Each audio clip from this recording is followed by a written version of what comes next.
News channel నేను సిరి.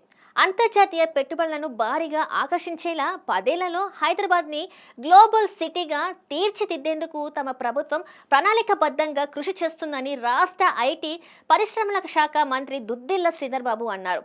మహానగరాల అభివృద్ధిలో ఎదురయ్యే సవాళ్లను అధిగమించేలా భవిష్యత్ అవసరాలకు అనుగుణంగా మౌలిక సదుపాయాల కల్పనకు అధిక ప్రాధాన్యత ఇస్తుందని వివరించారు.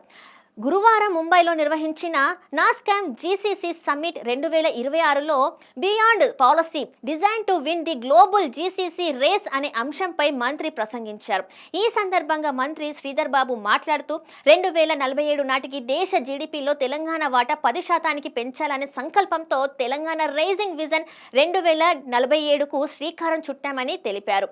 ప్రపంచంలోని అనేక నగరాలు అస్తవ్యస్త పట్టణీకరణ వల్ల అర్బన్ కొలాప్స్ కొరల్లో చిక్కుకున్నాయని, అలాంటి చారిత్రక తప్పిదాన్ని హైదరాబాద్ విషయంలో తాము చేయాలనుకోవడం లేదని అన్నారు. అందుకే భవిష్యత్ కోసం ఎదురు చూడకుండా దాన్ని నిర్మించే బాధ్యతను తీసుకున్నామని, ఆ దిశగానే Bharat future city, AI city, metro విస్తరణ, కొత్త విమానాశ్రయాల అభివృద్ధి, RRR, మూసీ ప్రక్షాళన, young India skills university, ICOM innovation hub తదితర కీలక ప్రాజెక్టులకి శ్రీకారం చుట్టామని వివరించారు.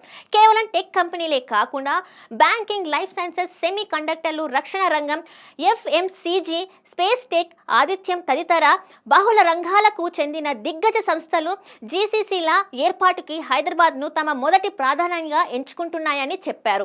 గత ఏడాది 70కి పైగా జీసీసీలు ప్రారంభమయ్యాయని, దేశంలో ఇదే అత్యధికమని వివరించారు. ఈ ఏడాది కొత్తగా 100 జీసీసీలను ప్రారంభించి వాటిలో కొత్తగా 1,00,000 మందికి ఉపాధి కల్పించాలని లక్ష్యంగా పెట్టుకున్నామన్నారు. జీసీసీలను కేవలం బ్యాంక్, ఆఫీస్ ఆపరేషన్లకే పరిమితం చేయకుండా వాటిని గ్లోబల్ వాల్యూ సెంటర్స్ గా మార్చేలా ప్రత్యేక కాంప్రహెన్సివ్ రోడ్ మ్యాప్ ని సిద్ధం చేస్తున్నామని చెప్పారు. పారిశ్రామిక అభివృద్ధికి అన్ని రకాలుగా అనుకూలంగా ఉన్న తెలంగాణలో పెట్టుబడులు పెట్టేందుకు ముందుకు రావాలని పారిశ్రామికవేత్తలను మంత్రి శ్రీధర్ బాబు కోరారు.